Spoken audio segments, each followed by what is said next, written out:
Dear students, on मीट को ज्ञानेन students, Atal Bihari Vajpayee medical university मतलब कि यूपी सीनेट का जो फॉर्म है 2026 nursing common nursing entrance test.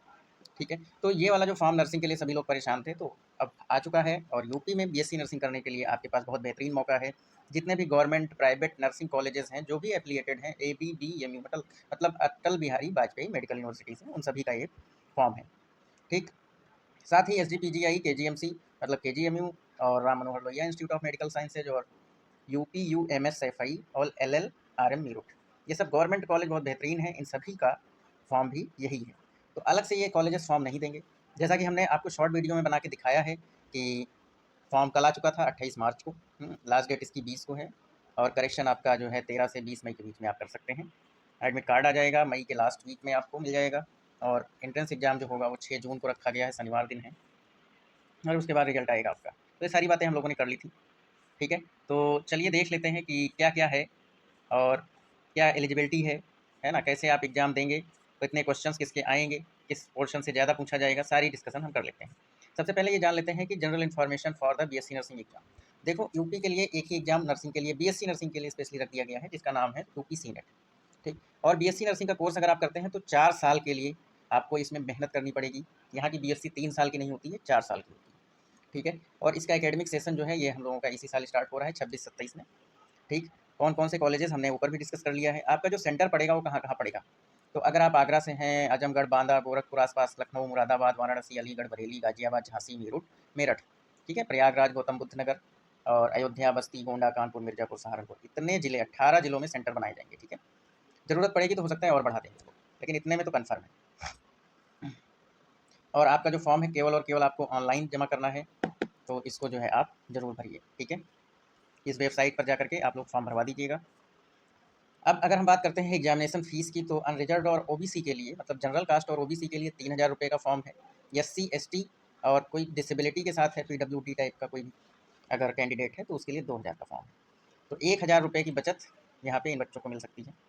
अगर एलिजिबिलिटी की हम बात करते हैं तो एलिजिबिलिटी आपको मिलेगी, मिनिमम आप 17 साल के 31 दिसंबर 2026 में पूरे हो जाने चाहिए। कहने का मतलब ये है कि इस साल आप 17 साल के हो जाओगे तो आपका फॉर्म भर जाएगा।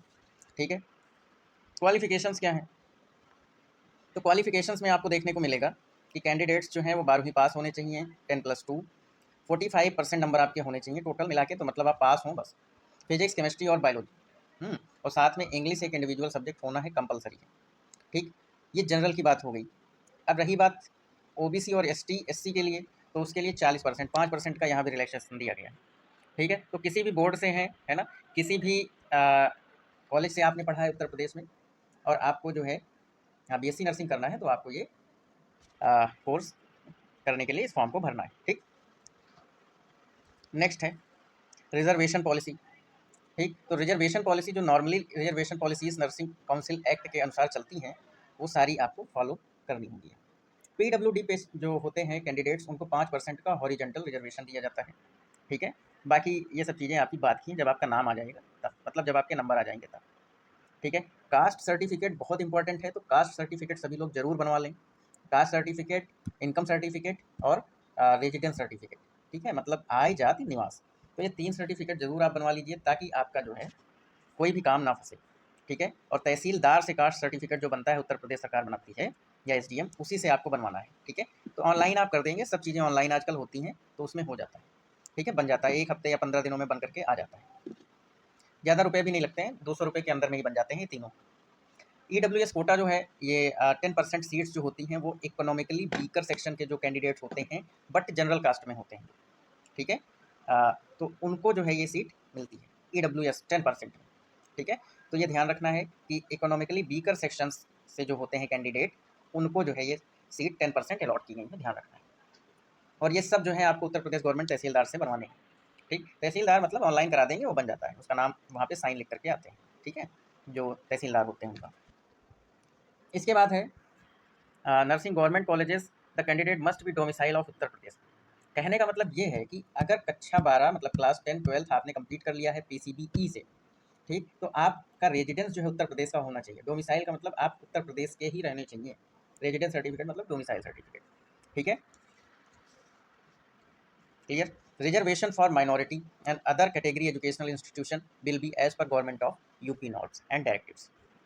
ठीक है, only Indian citizens are eligible for admission. ठीक है, तो यहाँ पे क्या है कि केवल और केवल भारतीय नागरिक ही इस फॉर्म को भर सकते हैं। इसके बाद आ जाइए, अब ये तो आप लोग जो है अपने आप से कर लीजिएगा, भर लीजिएगा फॉर्म। अगर नहीं भर पाते हैं, ये पूरा जो है आपको दिया गया है कि कैसे कैसे आपको फॉर्म भरना है, नहीं तो आप जो साइबर कैफ़े होते हैं और जो जनसेवा केंद्र होते हैं वहाँ पर जाकर के अपना फॉर्म भरवा सकते हैं। ठीक है, तो ध्यान रखिएगा, आपका जो आधार कार्ड है और जो आपका 10th की मार्कशीट है, उसके बेसिस पर ही आपकी सारी इन्फॉर्मेशन होनी चाहिए। पर्सनल इन्फॉर्मेशन जो होती है, मतलब आधार का नाम और DOB वो क्लास 10th की मार्कशीट से मैच करनी चाहिए, फादर का नाम और आपका एड्रेस। ठीक है, तो ये हो गया।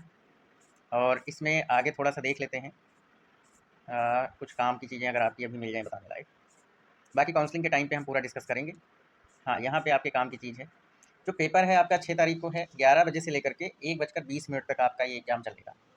ठीक है, तो मतलब 2 घंटा 20 मिनट का आपका ये एग्ज़ाम, 140 मिनट का। और बाकी एग्जामिनेशन सेंटर बताया ही जाएगा। जो एग्ज़ाम है वो आपका बाइलिंगुअल है, MCQ बेस्ड सारे क्वेश्चन होंगे। एक क्वेश्चन में 4 विकल्प दिए जाएंगे, उसमें से एक को आपको छाँट के क्लिक करना है। इंग्लिश और हिंदी दोनों में पेपर आएगा। ठीक, इसी तरीके से 120 क्वेश्चन भी होंगे आपके, वो 20 मिनट एक्स्ट्रा दे रहे हैं फॉर्मेलिटीज़ जो वहाँ पे फिलिंग करते हैं उसके लिए। और हर क्वेश्चन पे 1 नंबर आपको मिलेगा। नेगेटिव मार्किंग नहीं है तो अच्छी बात है, सारे क्वेश्चन आपको अटेम्प्ट करके आने हैं।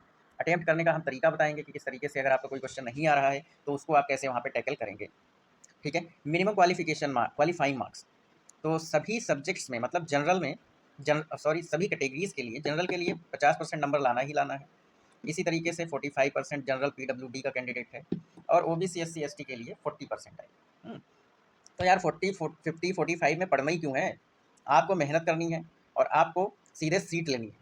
ठीक है, इन सब चक्करों में ज़्यादा पढ़ना ही नहीं है। क्लियर, इसीलिए हम ज़्यादा डिटेल में इन्फॉर्मेशन आपको नहीं देते थे कभी भी पहले, लेकिन इस बार कई लोगों ने बताया कि जो है सर पूरा बता दिया करिए सारा फॉर्म कैसे क्या है ना, तो चलो हम बताए दे रहे हैं। ठीक, तो आप जो है चुपचाप मेहनत करते रहिए कि आपके जो मार्क्स हैं 150 प्लस मार्क्स आने चाहिए, 160 प्लस मार्क्स आने चाहिए। 120 में करीब जो है 180 नंबर लेकर के आओ, फिर देखो आपको KGMC कैसे नहीं मिलता है, बिल्कुल मिलेगा भाई।